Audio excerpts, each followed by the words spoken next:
Bonjour à tous, c'est Loser Killer qui vous parle pour une nouvelle présentation vidéo aujourd'hui consacrée à un ensemble de jeux Lego Ninjago sorti en 2019, vague 1. Il s'agit de la référence 70 669, le Cole's Earth Driller, ou en français la foreuse de Cole, un modèle contenant 587 pièces et coûtant la somme de 49,99 €. Pour les plus curieux, ici il y a marqué Cole's Earth Driller, donc le nom du modèle mais en alphabet Ninjago, et aussi ceux qui l'auront remarqué, à l'avant de la boîte, il y a un petit QR code. Pourquoi? C'est très simple. Quand vous le scannez, eh bien, cela vous enverra vers une petite vidéo vous montrant le modèle dans la série animée Ninjago, car en effet, la vague Ninjago Legacy est consacrée à la réimagination de vieux modèles. Et donc, dans le cas présent, eh bien, il s'agit de la Foreuse de Cole, sortie initialement en 2013. Le modèle vient bien sûr avec des modes d'emploi, deux même au total, comme ceci. Donc 217 étapes, le tout pour 1h30 et quelques de construction. Bien sûr, les petites pubs qui vont bien. Donc oui, 1h30, là encore, hein, qui peuvent changer selon votre rythme à vous. Et le second mode d'emploi, quant à lui, qui mettra en avant eh bien, tout ce qui est l'inventaire des pièces, toujours utile si vous en avez perdu une afin de la commander sur le service après-vente de Lego. Le modèle inclut 4 figurines, à savoir 2 ninjas, Cole, ninja de la terre, et Kai, ninja du feu. Les deux figurines sont aussi trouvables dans leur toupie individuelle ainsi que dans le monastère du Spinjitzu. Et dans le cas de Kai, vous pourrez en plus le retrouver dans le Monastery Training, donc l'entraînement au monastère, ainsi que dans le set du Kai's Blade Cycle and Zen Snowmobile. Comme vous pouvez le voir, les figurines donc ont leur nouvelle cagoule 2019 ainsi que leur nouvelle tenue mettant en avant leur dragon doré. Et dans le cas de Cole, vous aurez aussi le retour de la faux de terre, que vous pourrez d'ailleurs aussi retrouver dans le monastère du Spinjitzu. Hormis ça, au niveau des têtes doublement imprimées, ce sont les mêmes que celles apparues en 2017 au sein du film Lego Ninjago. Et niveau méchant, deux figurines pour aller affronter nos ninjas et appartenant au camp de l'armée de pierre. D'un côté un éclaireur et de l'autre un guerrier. Toutes deux sont exclusives à ce set-là, même si là encore il y a des petites choses à en dire. Par exemple, dans le cas de l'éclaireur, il y en avait déjà un qui était apparu dans le dragon doré et il est ici présent, mais comme vous pouvez le voir par rapport à l'autre éclaireur, il est drastiquement différent. Une tête verte, des petites jambes, tandis que là on aura effectivement des jambes plutôt grandes et articulées et imprimées, ainsi qu'une tête jaune, tout comme l'apparition en plus d'une arbalète lance-tenon qui n'était pas présente auparavant. Donc c'est pour ça que même si les deux figurines ont le même grade, le même rôle, elles n'en restent pas moins différentes. Et pour le guerrier de l'armée de pierre, et bien justement, lui partage les mêmes imprimés que cette figurine-là, et idem, il a aussi une tête verte, tout comme cette figurine-là. Donc il n'est pas vraiment non plus extrêmement exclusif, tout au plus a-t-il un casque qui semble exclusif, mais là encore, les différents éléments sont trouvables dans différents modèles. Toutefois, vous ne le retrouverez pas ailleurs avec cette combinaison-là de pièces.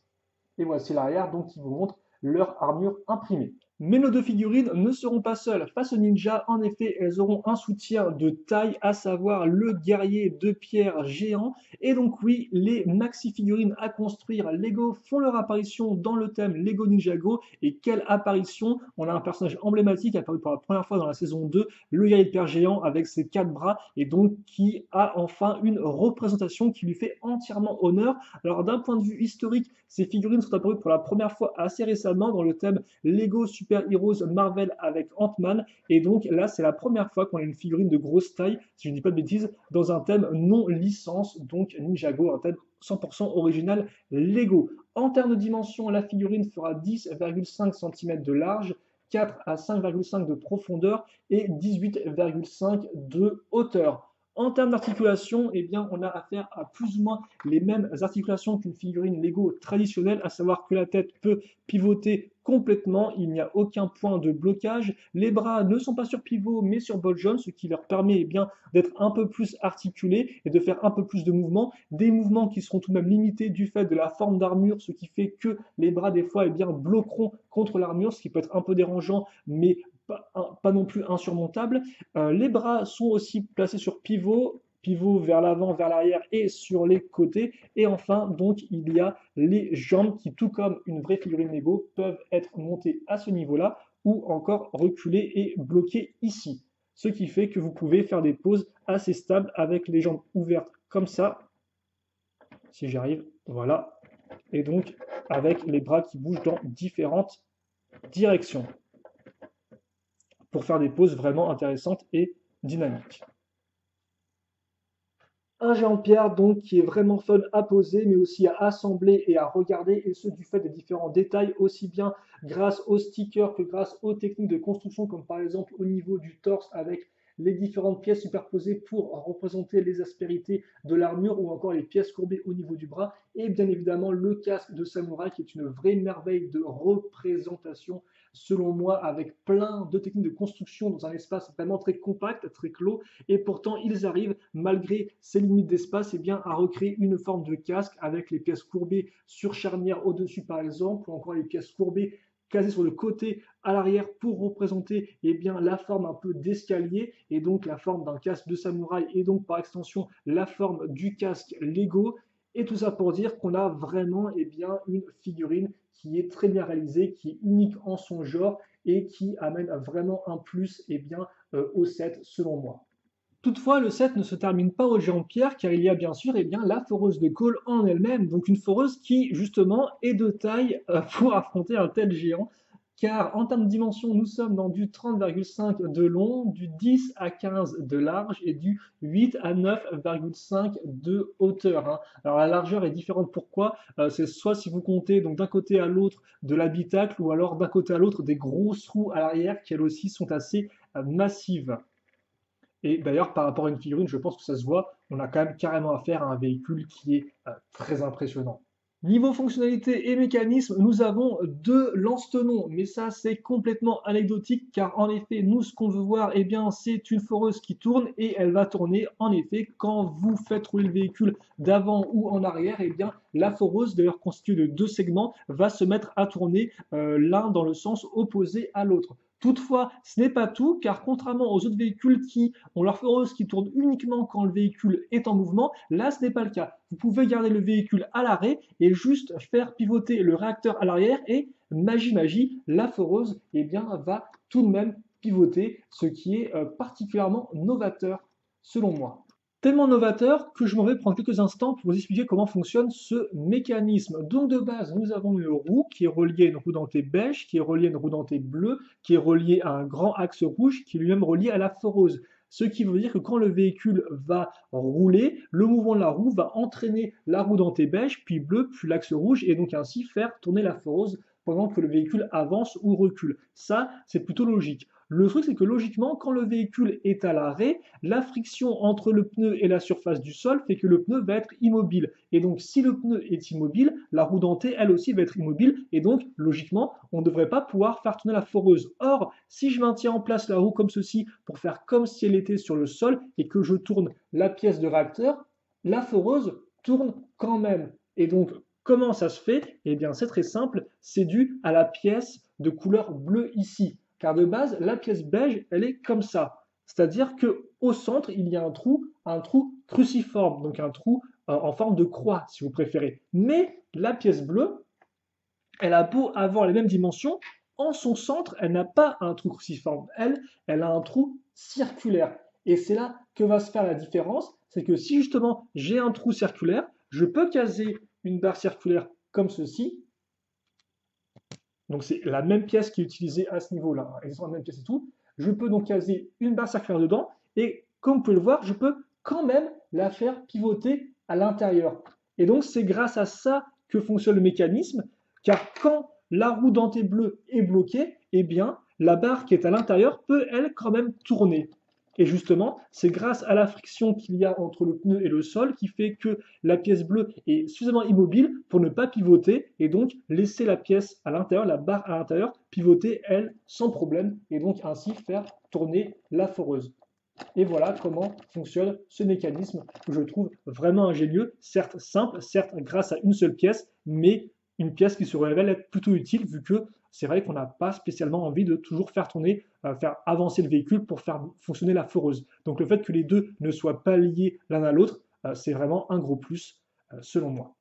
Et si les mécanismes sont très cool, le design quant à lui n'est pas en reste vu qu'il est très élégamment bien pensé, car en effet, on va pouvoir diviser le véhicule en trois segments bien distincts qui vont se combiner pour former un tout cohérent. Le premier segment, ça va être ce que j'appelle moi la flèche, à savoir donc la partie centrale du véhicule qui part du réacteur et qui finit sur la pointe. On dirait presque une sorte bien, de long cylindre, mais un long cylindre qui va tout de même être découpé en plusieurs segments, à savoir déjà la foreuse au début, donc divisé en deux segments, l'un métal foncé, l'autre doré, ce qui crée un contraste de couleurs particulièrement saisissant. Vient ensuite le bloc moteur, ici composé de plusieurs petits éléments pour créer là encore un tout cohérent et qui vraiment fait ressortir le côté machine du véhicule, d'autant plus que même si il pourrait sembler au début un peu différent avec ces petits éléments, ces couleurs un peu différentes, il n'en reste qu'il est très cohérent parce que tout d'abord, eh bien, ces deux pièces-là seront de couleur métal foncé et donc feront un rappel avec la pièce de foreuse ici présente. Et surtout, ces pièces seront casées en angle et donc ainsi reprendront la forme courbée amenée par la foreuse. Et donc, on aura un bloc moteur qui va parfaitement bien enchaîner avec la foreuse. Ensuite, on va retrouver des éléments courbés avec le grand cockpit qui là encore sera assez plat et donc ne sera pas spécialement plus haut que la pièce de foreuse, ce qui fait qu'on va rester à une hauteur bien définie où justement le cockpit va se fondre dans notre grande flèche, dans notre segment principal. Un segment principal qui va ensuite se conclure avec d'autres pièces de roue dentée. Ici aussi un assemblage un particulier qui va mettre en avant des petits détails assez intéressants. Et puis enfin, le réacteur, là encore, entièrement cylindrique et donc qui fait référence à tous les éléments courbés qu'on a pu retrouver ici ou encore sur le cockpit ou encore sur la foreuse. Avec d'ailleurs à l'arrière, vous noterez la petite pièce orange. D'ailleurs, en termes de côté pratique, vous noterez la présence de deux pièces à clip ici pour accrocher soit les deux katanas de Kai, soit l'arme dorée de Cole et un katana de Kai.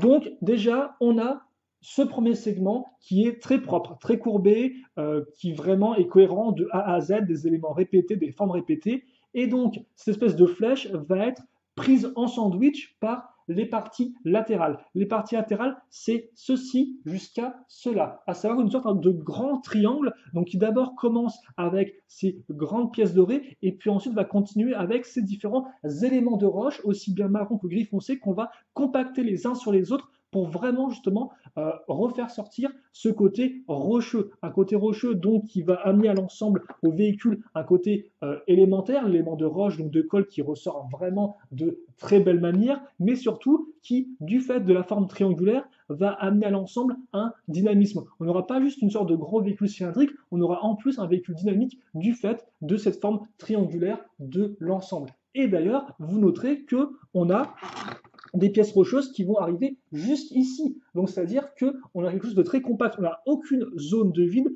Chacun des éléments eh bien, s'insère dans un trou en particulier pour le boucher. Et donc, l'élément de roche va jusqu'à l'avant du véhicule. Et forcément, à l'avant du véhicule, qu'est-ce qu'il y a? Il y a la foreuse. Et donc, on a un lien qui est créé entre la partie centrale et la partie latérale. Enfin, le troisième et dernier segment, c'est les roues qui, elles aussi, eh bien, vont prendre en sandwich le véhicule, petite à l'avant, énorme à l'arrière, à l'aide de pièces de foreuse ainsi que de pièces d'extension de foreuse, pour former donc un véhicule qui semble vraiment massif et prêt à aller à 200 à l'heure pour creuser des galeries. Vous l'aurez compris, tout ça donne un véhicule qui est réussi de A à Z, qui a un design ultra cohérent. Et bien évidemment, il ne faudrait pas non plus oublier le cockpit qui est assez unique en son genre, possédant deux places, ce qui reste assez rare dans n'importe quel véhicule Lego, mais qui est toujours le bienvenu, encore plus dans Ninjago, pour renforcer l'esprit d'équipe entre ninjas donc qui montent dans le même véhicule. Un cockpit encore plus qui est détaillé grâce à ses nombreux stickers et pièces imprimées, et donc qui est assez large afin de caser les katanas de Kai si vous le souhaitez. Un cockpit en plus qui peut se fermer grâce à ces petites pièces-là afin de facilement ouvrir et refermer la vitre. Enfin, autre chose à ajouter qui n'a pas de rapport avec le cockpit, mais avec le design en général, la présence des petites pièces dorées ici qui font écho directement aux grandes pièces dorées qu'on a à l'arrière et donc qui là encore permettent au design de vraiment être homogène. En conclusion, vous l'avez compris, je ne peux que vous recommander ce modèle que je trouve absolument excellentissime. Certes, il n'est pas donné, mais pour moi, c'est un des must-have de cette première vague Lego Ninjago 2019. Et ce n'est pas vraiment en voyant les figurines qu'on pourrait dire ça, vu que ces dernières sont assez classiques, rien de spécialement extraordinaire qui ressort. Non, ce qui va ressortir, c'est avant tout les deux éléments principaux du modèle. D'un côté, le géant de pierre et de l'autre, la foreuse. Le géant de pierre, eh bien, c'est la première maxi-fig Lego Ninjago, donc forcément elle est assez unique en son genre, en plus c'est bien d'amener de la diversité au profil des personnages Ninjago, et justement elle rend un très bel hommage au personnage de base sorti en 2013 et qui jusqu'alors n'avait pas eu de représentation vraiment digne de ce nom. Et bien là c'est fait, on a une figurine qui est juste fun à monter, à poser et à regarder. Et puis bien sûr, cette grosse figurine, elle va se battre contre la foreuse de Cole, qui est un des meilleurs véhicules de Cole, je pense, jamais sorti. Et pourtant, Cole n'est pas radin en très bon véhicule au fil des années. Et pourtant, celui-ci, il a tout. Il a un design qui est homogène de A à Z. Il a des belles formes. Il a le côté élémentaire rocheux qu'on retrouve aussi bien avec forcément la foreuse que les parties latérales. Il a un mécanisme qui est classique, mais qui est ingénieux du fait, et bien justement, qu'on peut le faire pivoter, enfin pivoter la foreuse quand elle est fixe. Tout ça fait qu'on a un véhicule qui n'a pas un seul trou, pas un seul vrai défaut. Tout est compact, tout est complet, tout est vraiment bien pensé. Et forcément, qu'est-ce qui se passe quand on va assembler un très bon véhicule avec une très bonne figurine? Eh bien, on va obtenir un excellent set, car en termes de jouabilité, vous aurez de la diversité avec un gros véhicule à roues et de l'autre une grosse figurine, mais aussi en termes de construction très bonne prise séparément, fait que dans le même set, eh bien, vous aurez justement cette petite diversité, cette différence entre les deux qui font qu'ils se compléteront et donc vous passerez un très bon moment à construire le modèle, mais aussi à jouer avec. Et donc c'est pour ça que pour moi, c'est un des meilleurs modèles de cette vague-là, car il a tout, il est original, il est unique, il est bien pensé. Franchement, je ne vois aucun vrai défaut avec ce modèle-là, si ce n'est peut-être une sélection de figurines un poil plus faible. Mais honnêtement, il est top. Et donc, je vous le recommande. Ensuite là-dessus, donc si vous avez des questions, des commentaires, n'hésitez pas à me les poser, j'y répondrai avec grand plaisir comme d'habitude. Pour le reste, on se retrouve très prochainement pour de nouvelles vidéos. En attendant, passez une bonne journée, une bonne soirée, une bonne tout ce que vous voulez. Portez-vous bien et à la prochaine. Salut à tous et à toutes.